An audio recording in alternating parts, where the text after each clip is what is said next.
Hi friends, welcome to my YouTube channel Odisha అత్త తెలంగాణ కోడలు. మీరు మీ ఇంట్లో ఏం స్పెషల్ చేశారు? మా ఇంట్లో అయితే మేము పన్నీర్ కర్రీ చేశాను.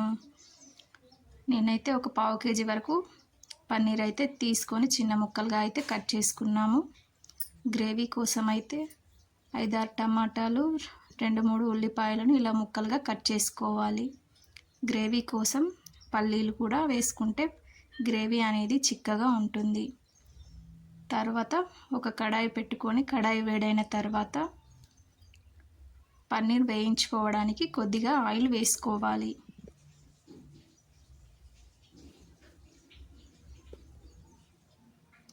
మీ ఇంట్లో మీరు ఎలా చేస్తారో కామెంట్ సెక్షన్లో కామెంట్ చేయండి. మా వీడియోస్ మీకు నచ్చినట్లయితే లైక్ చేయండి మరియు మా ఛానల్ని తప్పకుండా సబ్స్క్రైబ్ చేయండి. అందరికీ షేర్ చేయండి.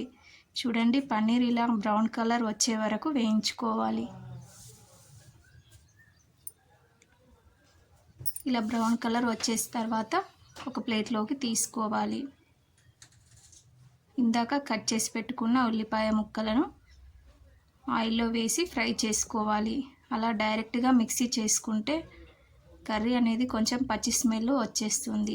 అందుకని ఇలా ఫ్రై చేసి టమాటా ముక్కలను, ఉల్లిపాయ ముక్కలను ఒక 5 మినిట్స్ వరకు ఆయిల్లో ఫ్రై చేసి మిక్సీ చేసుకోవాలి.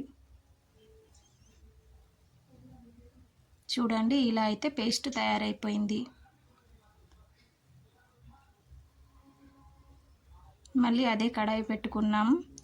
ఇందాక పన్నీర్ వేయించిన మిగిలింది ఆయిలే వేసుకొని కర్రీ చేస్తున్నాను.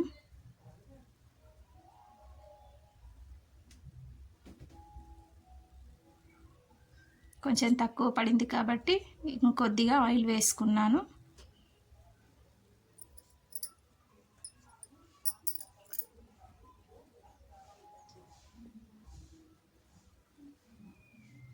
ఆయిల్ వేడైన తర్వాత ఇలా మసాలా పదార్థాలు వేసుకుంటున్నాము. షాజీరా, ఇలాచి, లవంగం, దాల్చిన చెక్క వేసుకోవాలి.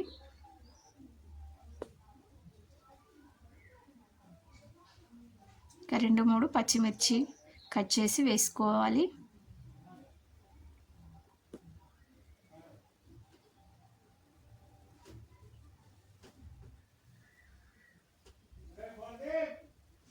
ఇవన్నీ వేసుకున్న తర్వాత 1 స్పూన్ అల్లం వెల్లుల్లి పేస్ట్ వేసుకోవాలి.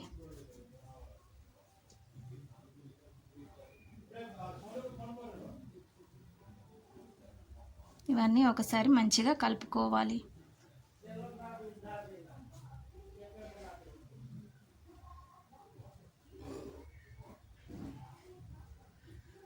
మనం ఇందాక గ్రైండ్ చేసాం కదా, ఈ పేస్ట్ని వేసుకోవాలి.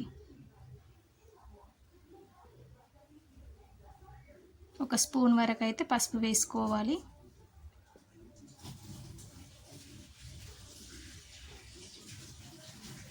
ఒక స్పూన్ కారం వేసుకోవాలి.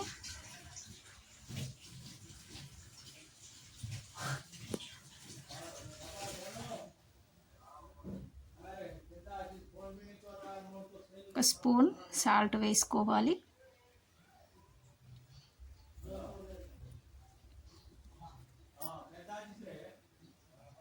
ఒక స్పూన్ మసాలా వేసుకోవాలి.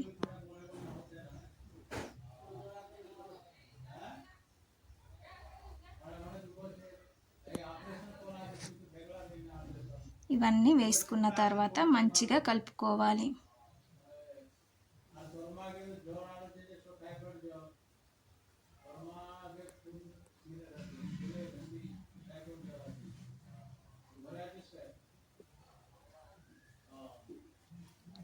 ధనియా పౌడర్ కూడా వేసుకోవాలి, 1 స్పూన్.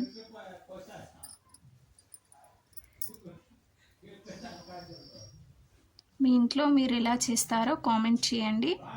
ఇలా కూడా ఒకసారి ట్రై చేసి చూడండి, చాలా బాగుంటుంది. పన్నీర్ ముక్కలని వేసేసుకోవాలి.